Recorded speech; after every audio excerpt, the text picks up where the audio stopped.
नमस्कार साथियों, आपका स्वागत मेरे इस थार की आवाज़ यूट्यूब चैनल पे। आप देख रहे हैं थार की आवाज़ यूट्यूब। आज मैं इस वीडियो में एक बात करूंगा सचिन पायलट के बयान को लेकर के। सचिन पायलट ने जो रविंद्र सिंह भाटी को लेकर के एक बयान दिया है, उनकी तारीफ करते हुए नज़र आए, उस चीज़ को लेकर के मैं चर्चा करूंगा। वैसे अशोक गहलोत और सचिन पायलट दोनों के बयानों को लेकर के चर्चा करूंगा इस वीडियो में। आखिर सचिन पायलट के इस बयान के क्या मायने निकाले जा रहे हैं, उसको लेकर के चर्चा करता हूं।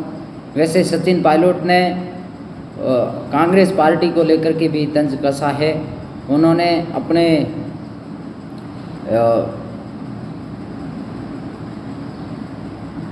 अपने स्टेटमेंट में उन्होंने बोला है कि जिस उम्मीदवार के खिलाफ हमने 3 महीने पहले विरोध में प्रचार किया, आज उनके लिए हमें वोट मांगना पड़ा इस लोकसभा चुनाव में। और वहीं आगे बढ़कर के वे रविंद्र सिंह की भी तारीफ करते हुए नज़र आए कि उन्होंने कहा कि उनके जो चुनाव लड़ने की और चुनावी जो कैंपेन था वो बहुत बड़ा दिलचस्प था, और उसको लेकर के उन्होंने इस चीज़ को, उनके इस बयान के ये नतीजे निकाले जा रहे हैं कि सचिन पायलट ये कहना चाहते हैं कि राजनीति में कुछ भी कभी भी हो सकता है, क्या घटना घट सकती है उसके बारे में कुछ पता नहीं रहता है। इसलिए राजनेताओं को हमेशा अपना जो किसी भी नेता या किसी भी दल को लेकर के स्टेटमेंट या कुछ भी उसके खिलाफ बयान देना होता है, उसको भी सोचे समझे बयान देना चाहिए। यानी कहने का मतलब ये है कि उम्मीदवार राम बेनीवाल पे वो तंज कसते हुए नजर आए कि उम्मीदवार राम बेनीवाल जो पिछला विधानसभा का चुनाव आरएलपी से लड़े थे और उन्होंने कांग्रेस पार्टी को लेकर के बहुत कुछ खरी खोटी भी सुनाई थी, और कांग्रेस पार्टी के बारे में भला बुरा भी लोगों के बीच जाकर के कहा था, और उसी कांग्रेस पार्टी के लिए उन्होंने एक बार फिर वापस अपने पक्ष में वोट भी मांगी। तो कहना ये चाह रहे थे सचिन पायलट, राजनीति एक वो दौर है, राजनीति में किसी नेता का एक जगह पे एक स्थान पे रहना भी, एक दल के लिए काम करना भी उतने हद तक सक्षम नहीं है जितना लोगों को लगता है। कभी भी पाला बदलना भी पड़ सकता है। जैसे उम्मीदवार राम बेनीवाल ने राष्ट्रीय लोकतांत्रिक पार्टी को छोड़ करके नेशनल कांग्रेस पार्टी की सदस्यता ज्वाइन की और उनके सिविल पे यहाँ से चुनाव लड़े, और उनके कांग्रेस पार्टी के लिए वोट करने के लिए जनता से आग्रह भी किया।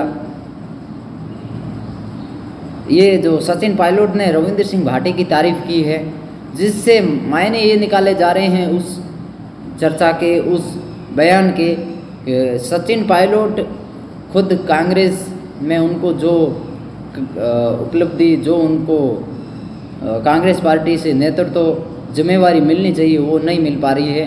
तो वहीं रविंद्र सिंह भाटी जो चाहते हैं भारतीय जनता पार्टी में आने के लिए, जेएनयू चुनाव से लेकर के छात्र राजनीति से लेकर के विधानसभा चुनाव तक उन्होंने चाहा था कि भारतीय जनता पार्टी यानी कि बीजेपी से उनको टिकट मिले और वे भारतीय जनता पार्टी के लिए काम करना भी चाहे, उनकी भावना भी रही यूनिवर्सिटी से लेकर के विधानसभा चुनाव तक, लेकिन उनको उतना तवज्जो नहीं दिया गया पार्टी की तरफ से। वैसा ही सचिन पायलट के साथ भी कांग्रेस पार्टी कर रही है। अभी हाल ही लोकसभा के चुनाव में उनको राजस्थान से बाहर की जिम्मेवारी मिली है, जबकि राजस्थान में उन्हें कोई जिम्मेवारी नहीं मिली है। तो वे अपनी भी भावना प्रकट करते हुए नजर आए, अपनी दुखी, अपना जो उनके साथ जिस प्रकार की कांग्रेस पार्टी भी रोल अदा कर रही है, उनके साथ जो दोगली राजनीति कर रही है, उसका भी साफ तौर पर ऐसे बयानों से स्पष्टीकरण भी करते हुए नजर आए। और उन्होंने जो रविंद्र सिंह भाटी की तारीफ की है, वे चाहते हैं कि जो इस प्रकार से उन्हें कांग्रेस पार्टी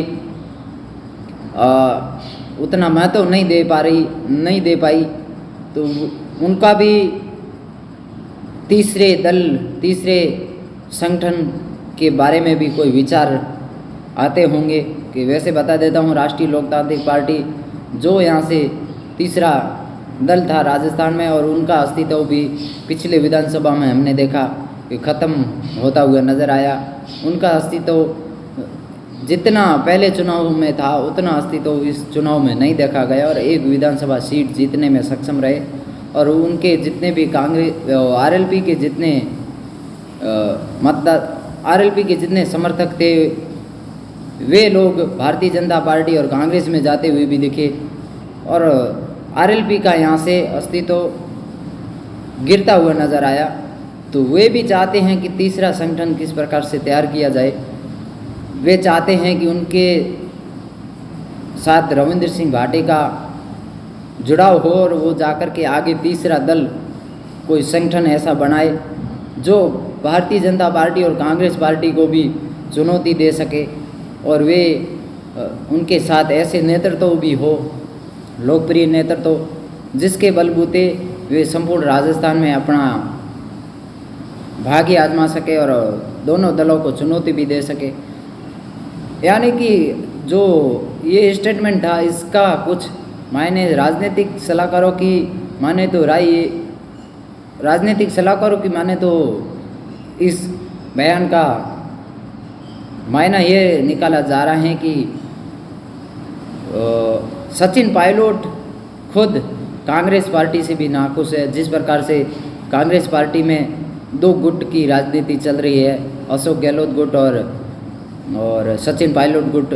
सचिन पायलट को वो महत्व नहीं मिल पा रहा है। वे भी चाहते हैं कि उन्हें राजस्थान में कुछ जिम्मेवारियां मिले और वे अपना समय पूरा पार्टी को दे सके और अपना राजनीतिक भाग्य भी आजमा सके, लेकिन पार्टी की तरफ से ऐसी कुछ जिम्मेवारियां नहीं मिल पाई। चाहते हैं कि तीसरा दल बने, कुछ चर्चाएं चली थी वैसे बीच में सचिन पायलट भारतीय जनता पार्टी में शामिल होंगे, लेकिन वो नहीं हुए। मुझे ये लग रहा है कि इस बयान के बाद, इस बयान जो स्टेटमेंट दिया है रविंद्र सिंह को लेकर के, वे चाहते हैं कि तीसरा मोर्चा कोई खड़ा हो और वो आगे आकर के राजस्थान की राजनीति में कुछ करिश्माई कर सके। इसके लिए रविंद्र सिंह भाटी का सचिन पायलट के साथ होना भी बहुत ज़रूरी है। इसी को लेकर के सचिन पायलट उनकी तारीफ करते हुए भी देखे और उन्होंने कहा कि जिस प्रकार से रविंद्र सिंह भाटी ने चुनाव लड़ा है वो एक प्रशंसा करने योग्य हैं। उनकी चुनाव लड़ने की चुनावी कैंपेन था उसकी तारीफ करे उतनी कम है। एक अकेला होकर के भी जिस प्रकार से उन्होंने चुनावी मैदान में चुनाव प्रचार और अपने पक्ष में मतदान करने के लिए जनता से जो आग्रह किया वो देखने योग्य और बहुत इंटरेस्टिंग चुनाव था। और साथ ही आगे जाकर के वो उम्मीदवार बेनीवाल की जीत के बारे में भी कहते गए, तो उनको कहना लाजमी था क्योंकि वो कांग्रेस पार्टी से हैं। कांग्रेस पार्टी के प्रति भी बोलना उनकी जिम्मेवारी बनती है। तो साफ शब्दों में ये कह के गए हैं कि रविंद्र सिंह भाटी का नेतृत्व तो उनको पसंद आया है। रविंद्र सिंह भाटी से सचिन पायलट इम्प्रेस होते हुए भी नज़र आए। वे चाहते हैं कि रविंद्र सिंह भाटी उनके साथ आकर के कोई तीसरा मोर्चा राजस्थान में खोला जाए और यहाँ से सचिन पायलट और रविंद्र सिंह भाटी के नेतृत्व में यहाँ से कोई चुनाव लड़ करके कांग्रेस और भारतीय जनता पार्टी को यहाँ से जवाब दिया जाए। जुड़े रहें थार की आवाज़ यूट्यूब चैनल पर। ऐसे ही तमाम वीडियो आप लोगों तक पहुंचाने का प्रयास करूंगा। ज़्यादा से ज़्यादा शेयर और लाइक कमेंट ज़रूर करना और अपने भाई पर आशीर्वाद बनाए रखना। तब तक के लिए धन्यवाद। मिलते हैं अगले वीडियो में।